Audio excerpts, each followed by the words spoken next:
SWBS. 여기는 진리의 소리, 젊음의 소리. 서울여자대학교 교육방송국입니다. 그럼 지금부터 3월 25일 수요일 저녁 방송을 시작합니다.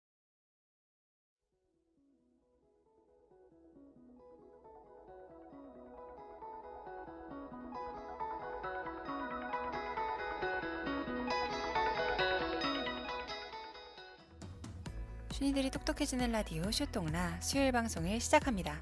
안녕하세요, 이서입니다. 안녕하세요, 박수빈입니다.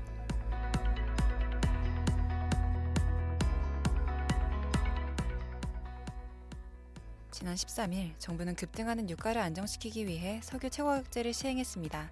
이는 국제정세의 불확실성이 커지는 상황에서 서민들의 부담을 줄이려는 조치로 보이는데요. 이번 슈통라에선 석유 최고가격제의 정의와 핵심 내용, 그리고 이에 대한 찬반 입장까지 낱낱이 살펴보겠습니다.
최근 중동 정세 불안으로 인해 유가가 폭등하고 있다고 들었어요.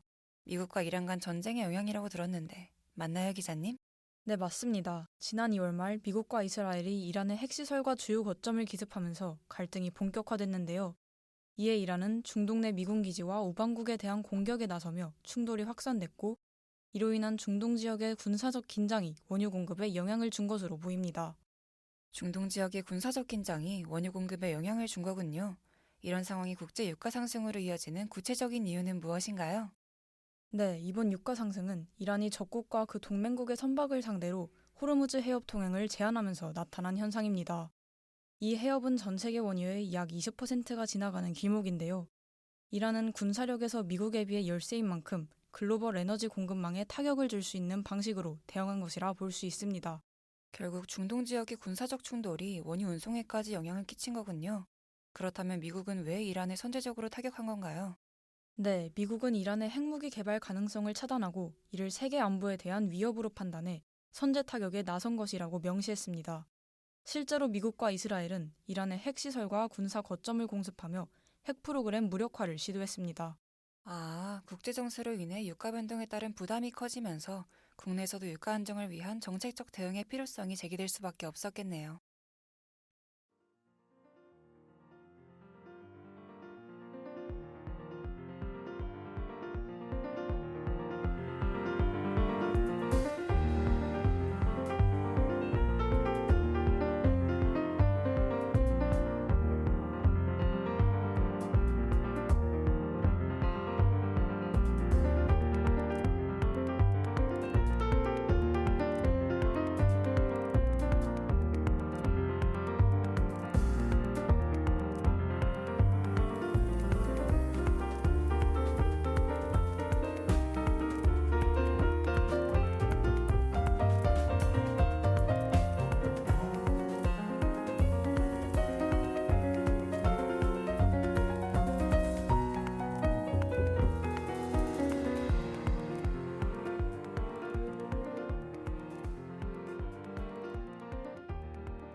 국제적 유가 불안이 결국 국내 경제에도 영향을 미치고 있는 상황인 것 같은데요. 기자님, 정부가 대안으로 내놓은 석유 최고가격제는 어떤 제도인지 설명해 주실 수 있을까요? 네, 석유 최고가격제는 국내 석유 제품의 판매 가격이 급등할 경우 정부가 일정한 최고 가격을 설정해 그 이상으로 가격이 오르지 못하도록 제한하는 제도인데요. 즉, 시장 가격에 상한선을 두어 과도한 가격 상승을 직접적으로 억제하는 정책이라고 볼 수 있습니다. 정리하자면 정부가 가격 상한선을 설정해 급격한 유가 상승을 억제하는 제도라고 볼 수 있겠네요. 그렇다면 정부는 어떤 배경에서 이 제도를 시행하게 된 건가요? 네, 앞서 말한 것처럼 미국과 이란의 전쟁으로 호르무즈 해협이 봉쇄되며 국제 유가가 급등했고 국내 기름값도 빠르게 상승했습니다. 기존 리터당 1,600원대를 유지하던 유가는 3월 들어 2,000원에 육박하며 러시아의 우크라이나 침공 이후 약 4년 만에 최고 수준을 기록했는데요. 이에 따라 서민 부담을 완화하기 위한 정책적 결정이 이뤄진 것으로 보입니다. 아, 기름값이 급상승해 서민들의 부담이 커지는 것을 우려한 것이군요. 이번 유가 급등이 단순히 주유비 부담을 넘어서 우리 사회 전반적인 물가 상승에까지 도미노처럼 영향을 미쳤다고 볼 수 있는 건가요? 맞습니다. 유가가 오르면 화물선이나 배송 차량의 물류비도 함께 급증하게 되는데요. 이로 인해 농수산물이나 공산품 등 일반적으로 소비되는 생필품의 가격 인상으로도 이어지게 되는 것입니다. 그렇군요. 기자님께서 석유 최고가격제 내용과 관련해 대전대학교 물류통상학과 유창곤 교수님과의 인터뷰를 진행하셨다고 하는데요. 함께 들어보시죠. 석유 최고 가격제는 석유도 마찬가지로 시장 원리를 따르는 것이 바람직한 현상이라고 볼 수 있습니다. 그러나 미국과 이란의 전쟁과 같은 비상 사태에 따라서 석유 가격이 급상승하는 과정에서 석유를 공급하는 도매업자의 가격을 통제함으로써 원유 가격을 안정화하려고 하는 정부의 정책이라고 볼 수 있습니다. 최고 가격제는 석유 가격이 급상승에 따라서 단기적으로 쓸 수 있는 정책 수단입니다. 최고 가격제는 중동산 석유들이 거래되는 싱가포르 석유 가격을 기반으로 해서 2주 후에는 새롭게 가격을 설정하는 제도입니다. 석유 가격제를 통해서 도매업자들이 주유수에 원유를 공급하게 되는데 공급 가격은 최고 가격제로 묶어서 통일할 수 있지만 주유소 입장에서는 인건비나 유통구조, 마진 이런 것들을 고려해서 판매 가격은 주유소마다 다르게 됩니다. 이것이 일시적으로는 가격 안정 효과가 있지만 중장기적으로는 도매업자들이 석유를 수입할 때 최고 가격을 설정함으로써 석유 가격이 올라감에도 불구하고 가격에 묶여서 손해를 보게 되는 경우에는 정부에서 그 손해를 보조해 줘야 됩니다. 그리고 장기적으로 보면 최고 가격제에 맞춰서 가격이 상승하는 역전 현상이 발생할 수도 있기 때문에 가격이 높은 주유소들에 대해서 단속하고 면밀한 검토가 필요합니다. 그래서 지속적으로 정유사들하고 주유소들에 대한 가격 관리 또 지속적인 모니터링 이런 것들이 병행되어야 된다고 생각합니다. 말씀을 들어보니 석유 최고가격제 시행엔 신중한 접근이 필요해 보이는데요. 이와 관련해 이번에 시행되는 석유 최고가격제의 주요 내용을 정리해 주실 수 있을까요? 네, 지난 3월 13일부터 우리 정부는 석유 최고 가격제를 시행했습니다. 이는 1997년 이후 30년 만에 정부가 시장 가격에 직접 개입한 사례인데요. 정부는 1차 최고 가격으로 보통 휘발유는 리터당 1,724원, 자동차용 경유는 1,713원으로 설정했습니다. 아, 30년 만에 시장 개입인 만큼 리터당 1,700원대라는 구체적인 상한선을 두어 직접적인 가격 안정화에 나섰군요. 그렇다면 이 최고 가격은 한번 정해지면 계속 유지되는 건가요? 주기적으로 변동되는 건가요? 최고 가격은 2주 단위로 조정하며 필요할 경우에는 조정 주기를 변경할 수 있습니다. 지난 13일 정해진 최고 가격은 중동 사태 이전 유가가 급등하기 전 가격을 기준 가격으로 삼은 건데요. 또한 이 대통령은 석유 최고 가격제와 관련해 제도를 어기는 주유소가 있다면 직접 신고해달라고 밝혔습니다. 그렇군요. 치솟던 기름값을 잡기 위한 정부의 적극적인 대응이 눈에 띄는데요. 그럼 여기서 석유 최고가격제에 대해 긍정적으로 생각하시는 시민분의 의견 들어보겠습니다. 솔직히 요즘 기름값 너무 부담돼요. 출근할 때 차를 안 쓸 수도 없고. 특히 저처럼 매일 운전하는 사람들은 체감이 엄청 크거든요. 이런 상황에서 정부가 가격 상한을 둬서라도 일단 급한 불부터 잡아주는 건 필요하다고 생각해요. 당장 체감되는 부담을 줄여준다는 점에서 의미 있는 조치라고 봅니다. 시민분께선 석유 최고가격제로 인해 물가가 안정될 것으로 보고 긍정적 효과를 기대하고 계시는군요. 기자님, 이번 최고가격제에 찬성하는 측은 어떤 입장을 갖고 있나요? 네, 기름값은 매일 차로 출퇴근하는 직장인이나 화물차 택시기사처럼 운전을 생계로 삼는 이들에게 큰 부담이 되고 있습니다. 특히 리터당 2,000원에 육박하는 가격은 생계를 위협하는 수준인데요. 따라서 시장 원리보다 서민 생계를 우선해야 한다는 점에서 석유 최고가격제가 정당하다는 의견입니다. 결국 비상 상황에선 서민들의 생존권 보호가 최우선이란 말씀이시군요. 그런데 기자님, 국민들이 계속되는 물가 상승으로 큰 부담을 느끼고 있는 가운데 반대로 유가 급등 덕분에 막대한 이익을 챙기는 곳도 있다고 들었어요. 네, 국제 유가가 급등할 때마다 국내 정유사들은 기존에 싼 가격에 사둔 재고 물량의 가치가 올라 막대한 영업이익을 거둡니다. 국민들이 고물가로 고통받는 상황에서 특정 기업들만 과도한 폭리를 취하는 것이 사회적 형평성에 어긋난다는 지적도 있는데요. 이에 최고가격제가 시장의 공정성을 회복하는 역할을 해줄 것으로 기대됩니다. 최고가격제가 기업의 과도한 이윤 추구를 제한할 수 있다는 것이군요. 하지만 이번 정책을 비판적으로 바라보는 시각도 있는데요. 그럼 여기서 석유 최고가격제를 부정적으로 보시는 시민분의 의견 들어보겠습니다. 저는 좀 걱정돼요. 당장은 기름값 내려가면 좋긴 한데 결국 그 돈 다 세금으로 메꾸는 거잖아요. 그러면 나중에 다른 데서 또 부담 오는 거 아닌가 싶고요. 그리고 가격을 억지로 낮추면 나중에 기름 없어서 더 불편해질 수도 있을 것 같아서 마냥 좋게 보이진 않아요. 그래서 저는 조금 더 신중하게 접근해야 한다고 생각해요. 시민분께선 석유 최고가격제가 장기화될 경우 생길 수급 불균형 등의 부작용에 대한 우려를 갖고 계신 것 같네요. 반대 측은 이번 정책에 대해 어떤 입장을 보이나요? 네, 반대 측은 석유 최고가격제 도입 기간이 길어질수록 소비는 늘고 공급 유인은 줄어드는 초과 수요가 일어나게 될 것이라 주장합니다.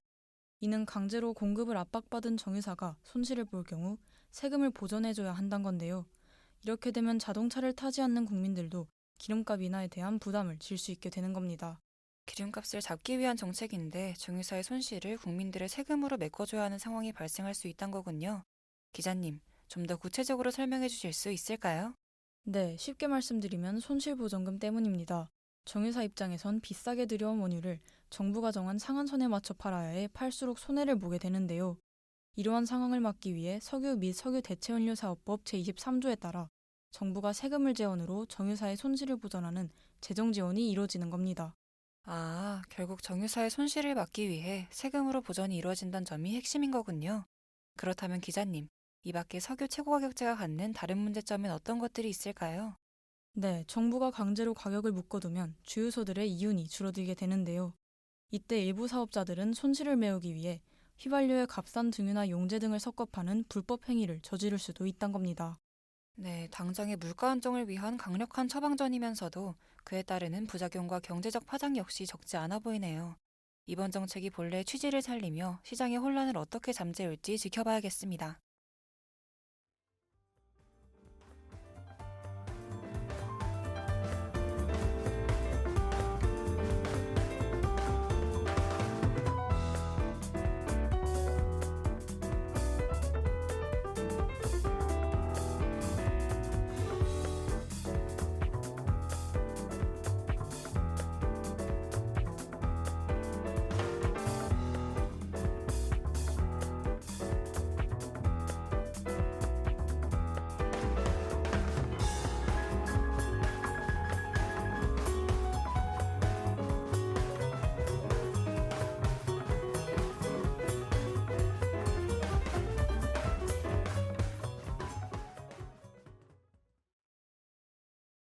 유가 변동이 실생활에 많은 영향을 주고 있는 만큼 국민들의 관심이 쏠리고 있는데요. 기자님, 이번 정책의 전망은 어떻게 될 것이라 보시나요? 네, 당장은 치솟던 주유비와 물가를 진정시키는 역할을 할 것으로 보입니다. 하지만 이 제도가 장기화될수록 막대한 세금이 투입되고 시장이 왜곡될 가능성도 커지는데요. 때문에 정책을 장기적으로 시행하기보단 단기적인 대응에 그치는 것이 바람직해 보입니다. 결국 석유 최고가격제는 장기화하지 않는 것이 중요하단 말씀이군요. 그렇다면 제도가 시행되는 동안 나타날 수 있는 정책의 허점들은 어떻게 대비해야 할까요? 네, 가격 인상을 노리고 기름을 미리 숨겨두는 사재기나 이윤을 남기기 위해 가짜 석유를 유통하는 불법 행위를 철저히 차단해야 하는데요. 이를 위해 정부는 주유소 현장 단속을 대폭 강화하고 적발 시 강력한 제재를 가하는 등 빈틈없는 사후 관리에 나서야 합니다. 그렇군요. 그럼 여기서 유가 상승으로 인한 소비자 부담을 줄이기 위한 방안엔 어떤 것들이 있을까요? 네, 우선 국제 유가 변동 등 시장 상황에 발맞춰 유류세를 탄력적으로 조정함으로써 소비자가 체감하는 직접적인 물가 부담을 즉각적으로 덜어주는 방안이 있는데요. 즉, 국제 유가가 급격히 오를 땐 유류세 인하폭을 키워 서민 경제의 충격을 흡수하고 안정기엔 다시 환원하는 등 유연한 조세 정책이 뒷받침되어야 합니다.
오늘 기자님과 함께 석유 최고가격제의 정의와 정책의 내용, 이에 대한 찬성과 반대 입장과 해결해야 할 과제들에 대해 다뤄봤는데요. 30년 만인 이번 조치가 과연 서민 경제에 실질적인 도움을 줄 수 있을지 앞으로의 시장 변화를 계속 주의 깊게 지켜봐야겠다는 생각이 드네요. 기자님은 어떠셨나요? 저도 그랬어요. 중동 정세가 우리의 삶까지도 영향을 크게 미치고 있다는 사실을 새삼스레 느끼게 됐어요. 또한 이번 석유 최고 가격제가 단기적인 가격 안정에 그치지 않고 실제로 서민 생활에 체감되는 변화를 만들어낼 수 있을지가 중요한 관건으로 보입니다. 네, 그럼 오늘의 슈통라는 여기서 마치겠습니다. 더 유익한 주제로 또 만나요. 여러분 감사합니다.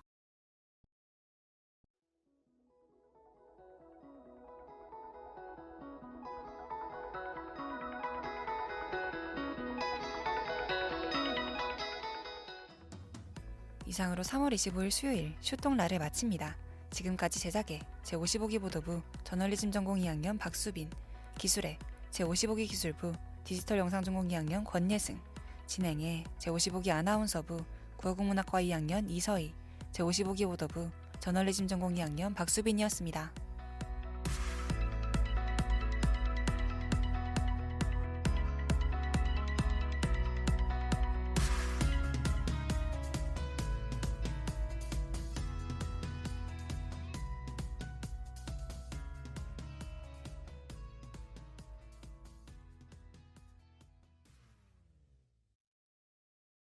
지금까지 여러분께서는 SWBS 서울여자대학교 교육방송을 들으셨습니다. 서울여자대학교 방송은 월요일부터 목요일까지 저녁 5시 40분부터 6시까지 총 20분간 정규 방송을 하고 있습니다. 지금까지 청취해주신 여러분께 감사드리며 이상으로 3월 25일 수요일 정규 방송을 모두 마치겠습니다. 여기는 진리의 소리, 젊음의 소리, 서울여자대학교 교육방송국입니다. SWBS